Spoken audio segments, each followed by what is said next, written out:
it's not that bad. Like it's not terrible. It's not that bad. Yeah, I can't believe I'm coming out here being like, you know, not negative about Bhad Bhabie. She has some bad songs, by the way. I will go as far as saying that, but overall, this was half okay at times. Like, there were some good tracks on it, I'm not gonna lie. Gucci Flip Flops, kind of a banger. I mean, sure, it's self-indulgent, it's braggadocious, crappy, cheap trap rap, but man, she's how old? She's like 14, 15? 15, I think. Like, she's 15. I mean, she's pretty much on par with a lot of her contemporaries at the moment, to be honest. I mean, yeah, sure, lyrically, all of her contemporaries are not good. Like, there aren't really any lyrical people in the trap rap game right now. I mean, I'm pretty sure most people are aware of that. It's not about the lyrics for most people.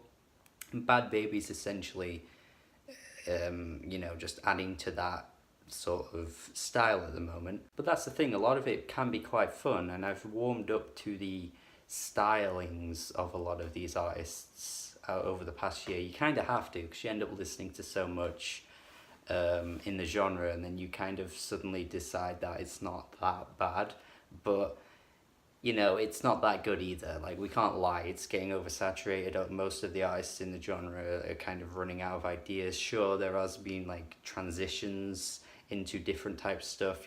Travis Scott sounds very different to what was topping the charts in like 2014, 2015, 2016, but it's kind of the same formula. And when you get that formula right, sometimes if it's not broke, you don't fix it. And I feel like Bhad Bhabie's kind of in that circle at the moment.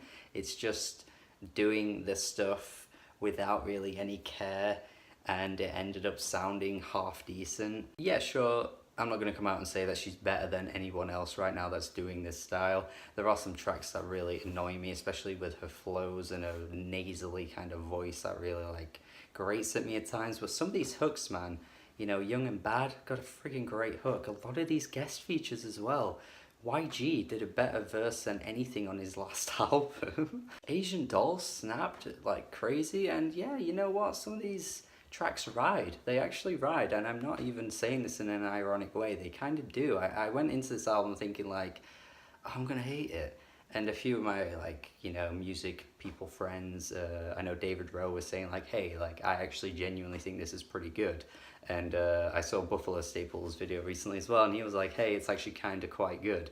And I was just like, they're not wrong. Like, they're actually not wrong, are they? I mean, they're not. This is weird. I mean, Hi Bitch or Big, I don't even fucking know, man, but that track is easily the worst. Like, this came out like over a year ago.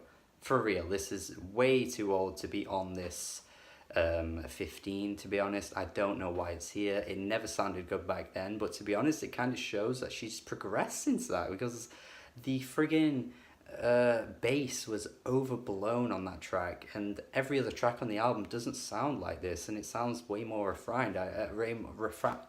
Refined, and I feel like the producers have managed to put together something a bit better. And sure, on the first track where she's just like saying 15, whatever the hell she keeps making reference to, it sounds absolute shit. Like, I just thought this intro track was terrible. The closing track is hilarious as well. I mean, seriously, if you think that like XXX Tentacion like sounded cringy as hell on his spoken word little pieces on the 17 album and the album after that, you can't say that Bhad Bhabie doesn't sound cringy here. Like, you can't say one is and one isn't, because they're just the same. Her fucking voice is so annoying. She's like, yeah, I said like cash me outside, and like I became a viral meme, and I didn't even know, I don't even remember when I said that. Like, oh my god, I just turned on Twitter and I was everywhere, and it's like the most pointless thing ever. She's basically just telling us about how she got famous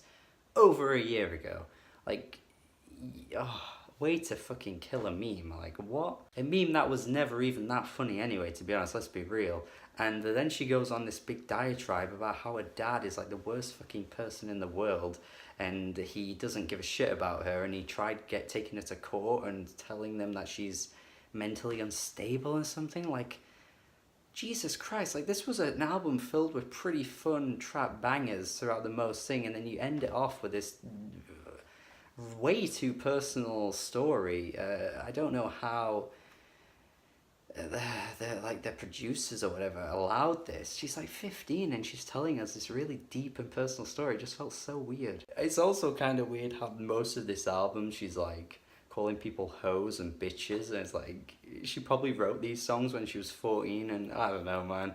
It's just kind of funny. I mean, yeah, I'm not going to be one of those people like, oh, a teenager swearing is really bad, because everyone did when they were a teenager, but it's just kind of weird to me. Like, this is music. This is like a 15-year-old making music that sounds like this. It's just kind of weird. I'm sure she didn't write any of these songs, but just listening to her say the things that she said sometimes is just really weird.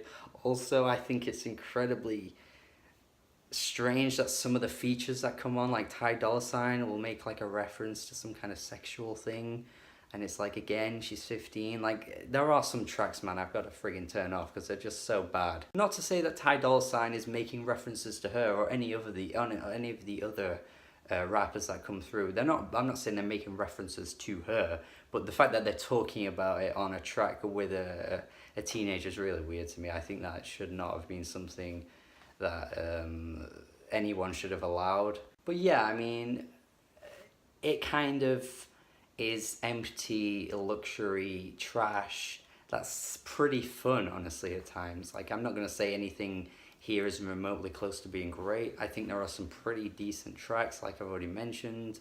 But, you know, as a whole mixtape, whatever it is, album, I can't say I like it. But I did just want to start off this video, like, saying, like, this actually isn't that bad, you know? Like, this is better than what Nicki Minaj put out this year. Like, for real, I would go as far as saying that. But, you know, I'm not really gonna come out and say that she's better than any of her contemporaries. I just think, in terms of lyrical content and flow, she is pretty much on par with most of the people you could name that's in this style right now, and I probably wouldn't accept any arguments, because I don't know who you can say raps better than her in this style, and she is younger than most of them too, so hey, it's really not that bad. But I'm still gonna say 5 out of 10.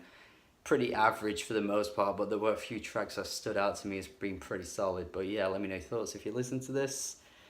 Subscribe for more reviews if you enjoyed this. Have a good day.